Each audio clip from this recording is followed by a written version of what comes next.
देखिए आज हम लोग प्रस्तावना से फिर एक टॉपिक लेकर आए हैं। केशवानंद भारती बनाम केरल राज्य के बीच में प्रस्तावना से जो फैक्ट था हम लोग जानेंगे आज।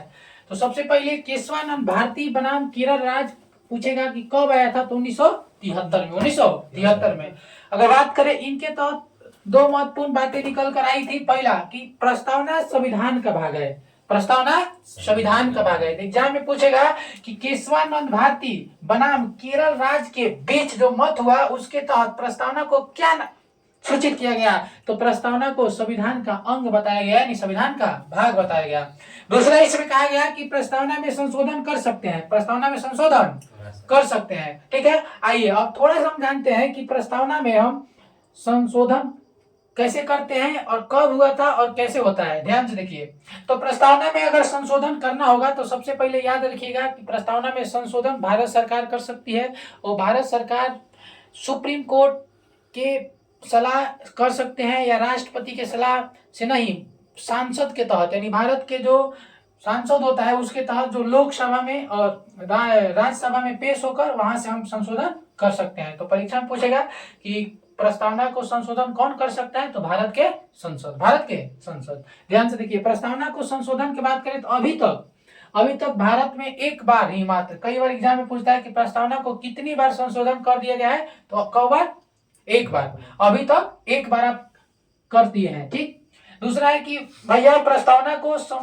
जो संशोधन किया गया है कब किया गया था, तो 1976 में 42वां संविधान संशोधन के तहत, यानी कह सकते हैं कि ये 42वां नंबर का संविधान संशोधन था, 1976 ईस्वी में हुआ था, उसके तहत प्रस्तावना में संशोधन किया गया। अब मन में सवाल आएगा कि प्रस्तावना में संशोधन क्यों होता है, प्रस्तावना में संशोधन करने से क्या मकसद होता है। तो देखिए, संशोधन के मतलब होता है बदलाव, त्रुटियां को दूर करना या नए चीज को जोड़ना या पुराने चीज को हटाना, उसी को संशोधन बोलते हैं। यानी कि जैसे कपड़ा फट गया तो इसको मान लीजिए हम इसको सिएंगे तो एक तरीके से क्या हो गया, संशोधन हो गया, बात वही। तो प्रस्तावना में संशोधन मात्र पूछेगा कितने बार किया गया है, तो एक बार। ठीक, 42वां संविधान संशोधन के तहत डायरेक्ट पूछता है कि भारतीय संविधान में प्रस्तावना में संशोधन कौन संविधान संशोधन के तहत हुआ था, तो याद रखिएगा 42वां संविधान संशोधन 1976। ठीक, इसके तहत 3 नए शब्द जोड़े गए थे, यानी कि जब संविधान संशोधन हुआ था इसके तहत कितने शब्द, 3 नए शब्द जोड़े गए। पहला शब्द था समाजवादी, डायरेक्ट ऑब्जेक्टिव में तीनों ऑप्शन में रहता है, पूछता है समाजवादी,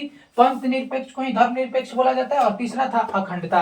तो याद रखिएगा 3 वर्ड जोड़ा गया था, समाजवादी, पंथ निरपेक्ष और तीसरा अखंडता। आगे हम बात करते हैं तो ध्यान से देखिएगा, एक पॉइंट याद रखिएगा कि 42वां संविधान संशोधन को लघु संविधान की संज्ञा दी गई है, यानी 42वां संविधान संशोधन को कौन संविधान बोलते हैं, लघु संविधान। कौन संविधान, लघु, यानी कि छोटा संविधान बोला गया है। ठीक, अब हम बारी बारी समझते हैं कि समाजवाद, पंथ निरपेक्ष और अखंडता का शाब्दिक अर्थ क्या होता है। ध्यान से देखिएगा, तो समाजवाद किसे कहते हैं, जिसमें समाज के लिए कोई भी कार्य किसके तहत हो, समाज के लिए, यानी कि कोई भी, आप एग्जाम्पल समझ सकते हैं, अगर हम हमारा मित्र है तो हम और हमारा मित्र दो ही किसी वस्तु के लाभ प्राप्त करते हैं और समाज की इसके तहत प्रभाव नहीं जा रहा है, तो कहीं ना कहीं यह समाजवाद का वर्ग नहीं है, यानी काम नहीं है। तो समाजवाद हमें यह सिखाता है कि कोई भी आप काम करिए तो जिसमें समाज की भला हो, जिसमें कोई भी निजी धन आप नहीं रख सकते हैं, बल्कि यह समाज के नियंत्रण पर हो, यानी कोई भी कार्य हो समाज के नियंत्रण पर हो। अब ध्यान देंगे कि समाजवाद के उद्देश्य क्या होता है, इसके तहत हम गरीबी को हटाना, गरीबी कैसे हटेगा भैया, तो ध्यान से देखिए, अगर गरीबी हटाना है तो मान लीजिए 5 मित्र हैं और 5 अपना धन कमा कर अपने ही कमा रहे हैं, और छठा व्यक्ति, 7वां व्यक्ति जो समाज की अंतिम पीढ़ी के लोग हैं वहां तक वह सुविधा नहीं पहुंच रहा है, तो कह सकते हैं कि कोई भी देश, कोई भी राज्य में गरीबी बढ़ेगी, घटेगी नहीं। यानी कि हम किसी भी चीज को बांट कर खाएंगे तो कहीं ना कहीं गरीबी कम होगी। तो समाजवाद हमें यह सिखाता है गरीबी को दूर करना, उपेक्षा की भावना, यानी हम उपेक्षा को, भावना को नष्ट करेंगे, किसी भी देश, किसी भी राज्य में गरीबी को कम करेंगे और अवसर की असमानता को क्या करेंगे, समाप्त करेंगे। यानी कि समाजवाद का यही क्या है, उद्देश्य है। आगे देखते हैं पंथ निरपेक्ष के बारे में। पंथ निरपेक्ष को धर्म निरपेक्ष भी कहते हैं। पंथ निरपेक्ष का शाब्दिक अर्थ, एक लाइन में अगर कोई पूछेगा कि पंथ निरपेक्ष का मतलब क्या होता है, तो पंथ निरपेक्ष का मतलब होता है कि कोई भी राज्य का, भारत के कोई भी राज्य का अपना कोई आधिकारिक धर्म नहीं होगा। यानी हम बोल सकते हैं, जैसे मान लीजिए हम बिहार के हैं, आप यूपी के हैं, तो कोई भी राज्य के व्यक्ति नहीं बोल सकता है कि हमारा यूपी का हम हिंदू धर्म है या मुस्लिम धर्म है या सिख धर्म है। भारतीय संविधान के प्रस्तावना में यह जब जोड़ा गया पंथ निरपेक्ष 42वां संविधान 1976 के तहत, तो यही कहा गया कि कोई भी राज्य का कोई आधिकारिक अपना कोई भी धर्म नहीं होगा, यानी रिलीजन नहीं होगा। इसका सिद्धांत होता है कि राज्य सभी धर्मों को समान मान्यता देगा। यानी कह सकते हैं कि पंथ निरपेक्ष के तहत ये भी बताया गया है कि जैसे मान लीजिए कोई भी राज्य, जैसे यूपी, मान लीजिए बिहार, मान लीजिए झारखंड, वहां पर हिंदू, मुस्लिम, सिख, इसाई सभी धर्मों के लोग रह रहे हैं, तो राज्य का दायित्व है कि राज्य जितना वैल्यू यानी हिंदू को देगा उतना ही वैल्यू एक मुसलमान को देगा, उतना ही वैल्यू एक सिख को देगा, उतना ही वैल्यू एक ईसाई को देगा।